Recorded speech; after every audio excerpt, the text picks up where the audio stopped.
Bismillah ar-Rahman ar-Rahim, wa salatu wa salamu ala Rasulillah al-Kareem wa ala alihi wa ashabihi ajma'een. Amma ba'd. Surah Al-Baqarah, verse 17. مثلهم كمثل الذي استوقد نارا فلما أضاءت ما حوله ذهب الله بنورهم وتركهم في ظلمات لا يبصرون. A quick bit of context about this particular example. The first 5 verses of Surah Al-Baqarah pertain to qualities of the believers. Verses 6 and 7 relate to disbelievers, those that are on the extreme of disbelief. Verses 8 to 16 refer to people that are caught in between, either those that claim to be believers when they are not, or those who are confused between belief and disbelief. Amongst them is a group that has clearly become hypocritical. So much so that they will claim to believe when they're amongst believers, and when they go to the groups of disbelievers, they will say, we're not with them, we're actually with you, we're just joking, we're playing around, we're not serious about this. They're causing all kinds of mischief. They are disturbing the systems of the community, of the society. They are stirring up trouble whenever they have the chance. They have gone to an extreme, yet they are not, at the same time, they're not coming forward as accepting that they are disbelievers openly. Rather, at that time in Medina, it's advantageous for them to act like they are believers because the Muslims have the upper hand. They are, generally speaking, controlling the state, even though Medina at that time is a multi-faith and multicultural community. But it's advantageous to be aligned with the Muslims. They have the control, they have the influence, things are easy for them. However, they don't like the Muslims. The progress of the Muslims, victories of the Muslims bother them, disturb them. So they keep looking for these secret alliances with other groups.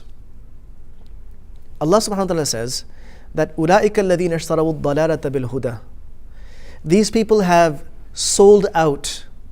They've sold their guidance and they have acquired deviance. They have acquired misguidance in its place. فَمَا رَبِحَتْ تِجَارَتُهُمْ. This trade, this exchange of theirs was not beneficial. It will never be beneficial. And for the future, وَمَا كَانُوا مُهْتَدِينَ. They have closed the doors of guidance for themselves. Now, 2 examples are given about these people. What I recited to you was the first example, verse 17.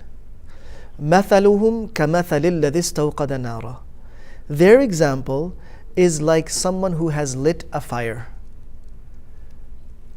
Now, a fire is lit for a number of purposes. One is to get light, the other is to get heat, the third is to cook food. So there are numerous usages for fire. They have lit the fire, they've set it, they have acquired the means of igniting it. So istawqada, they have sought to light a fire, they have ignited it. Just when the fire sparks up and the flames start giving off light, now the light of that fire doesn't just cover the person that's sitting in front of it, but rather it covers the surroundings, the environs. فَلَمَّا أَضَاءَتْ مَا حَوْلَهُ. As it illuminates what is around that person, all of a sudden the light is gone. ذَهَبَ اللَّهُ بِنُورِهِمْ وَتَرَكَهُمْ فِي ظُلُمَاتٍ لَا يُبْصِرُونَ. Just when the light begins to illuminate the surroundings, Allah subhanahu wa ta'ala took away their light and left them in darknesses, unable to see. What happened with these people? What is being compared to what here? So these are this third group of people that I referred to. They are being compared to this person. The Quran wants us to imagine this person who's in complete darkness, gets some firewood together, and starts this fire. The fire starts giving off warmth and it starts giving off light. Just when they're about to enjoy that light, it's gone. It fades away. What was the light? And why did it fade away? And what was the darkness that followed?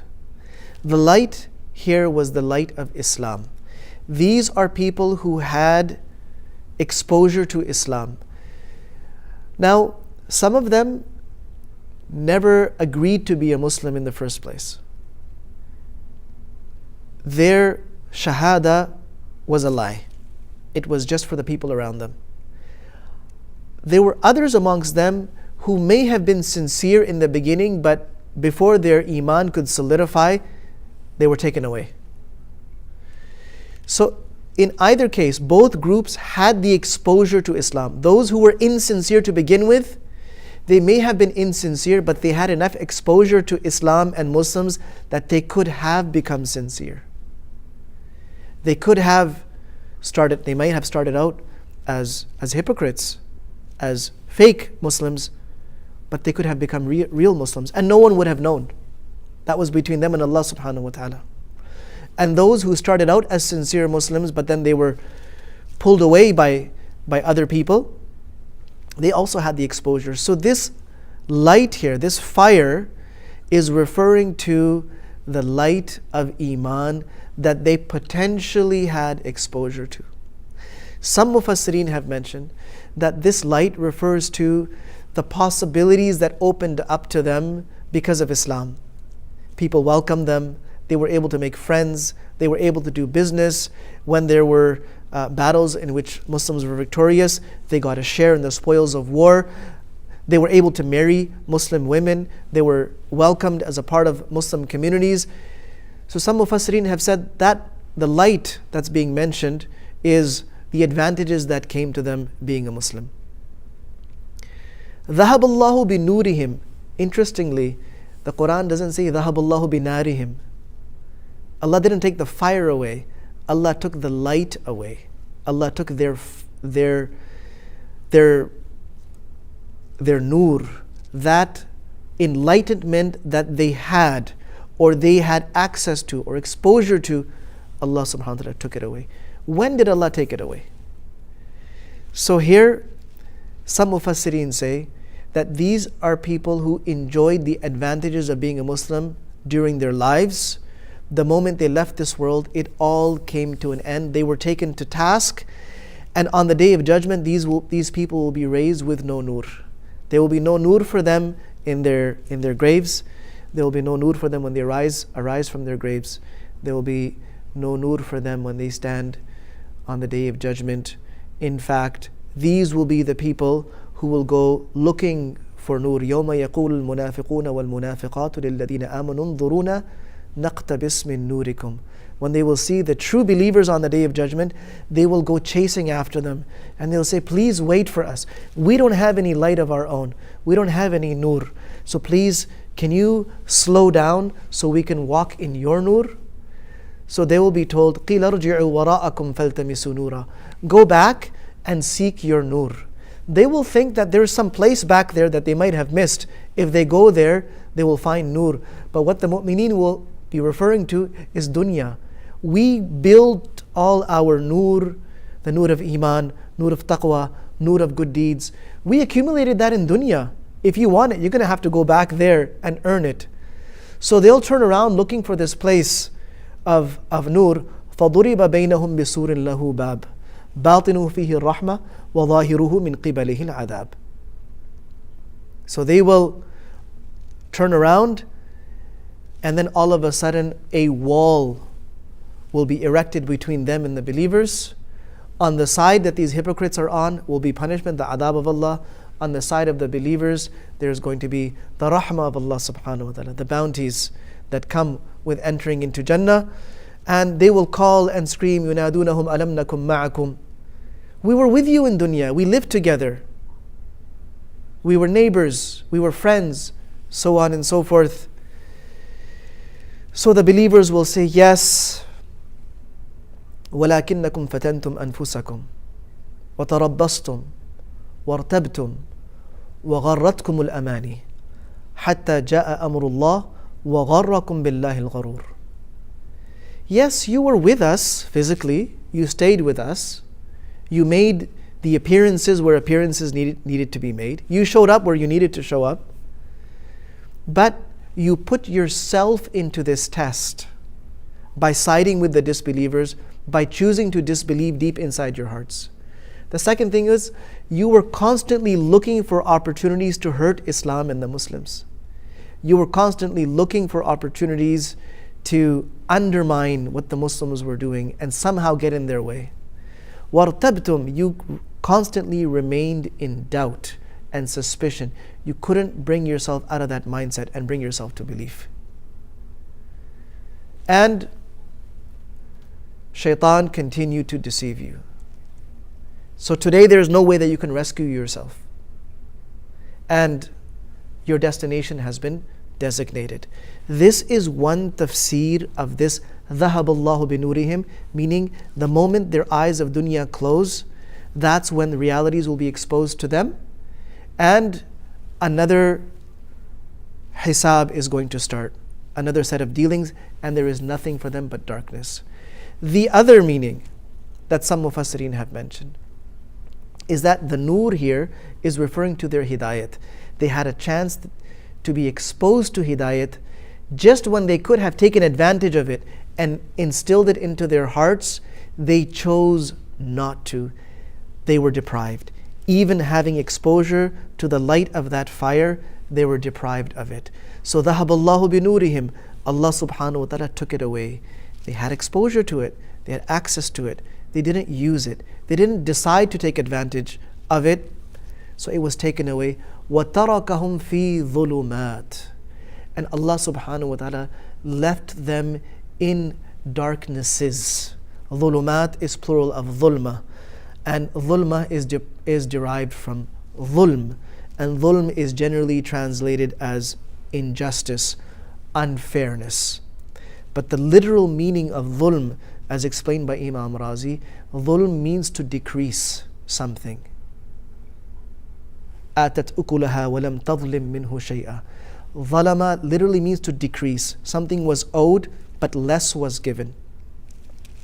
So darkness is called ظلمة because darkness is simply the absence of light. So as light is diminished, reduced from something, it becomes ظلمة. Dhulm is taking place. It's being reduced, it's being diminished. Allah subhanahu wa ta'ala left them in dhulumat, in many darknesses. What were these darknesses? Doubt, suspicion, constant fear. Fear of being called out. Fear of being identified as a hypocrite. Fear of being seen with the disbelievers. Fear of being exposed as allies of those who are trying to hurt Islam. Many darknesses all around them. Even though, interestingly, these were the people who were trying to line up all their interests so that their interests are being served through the Muslims and their interests are being served through non-Muslims. But Allah subhanahu wa ta'ala surrounded them with darknesses. La yubsirun. They're unable to see beyond that. They're locked in to so many traps that they do not see any escape. So what did these people end up as? Summun, bukmun, umyun. These people, even though their faculty of hearing works, they are no longer receptive to the truth. The truth could be mentioned. It could be verses of the Quran. It could be the noble teachings of Nabi sallallahu alaihi wasallam. It could be warnings or reminders from the Muslims around them. But those words simply do not register. They're not able to understand it or make sense of it. Bukmun, they're mute because they cannot speak the truth when it needs to be spoken. Umyun, they are blinded because they cannot see the truth even when it's right in front of them. Fahum la yarji'un. These people are unable to come back. And these descriptions, summun, bukmun, umyun, are being used to describe a person. Imagine the person who is lost somewhere without that fire. The fire was there and it's no longer there. This person is trying to find their way. But how does a person find their way when they cannot see, they cannot hear, and they cannot ask anyone for help? So that is the ultimate dilemma. A person needs to find their way. Someone is mentioned first. They can't hear anything around them. Bukmun, they're not able to speak, and they're not able to see. Can this person ever go back and find their way to that light? They cannot, because they can't see it, they can't hear it, they can't ask anyone to take them there. So may Allah subhanahu wa ta'ala save us from being deprived of guidance after we have access to it. One of the major lessons here is once we have exposure to deen, the message of deen, we shouldn't stop there sitting on the edge. We shouldn't sit on the edge. We should move forward and do what we can to take advantage of whatever it is that we have. If it's a small reminder, let's take that reminder and somehow try to implement it. If there is a message for us that I need to make a change in my life, I should start thinking about that change right away. If there is something that is pushing me or encouraging me to get closer to my deen, I should take advantage of that now, lest such a time come when those opportunities no longer remain. May Allah subhanahu wa ta'ala enable us to take lessons from His book. وصلى الله وسلم وبارك على نبينا محمد وعلى آله وأصحابه أجمعين.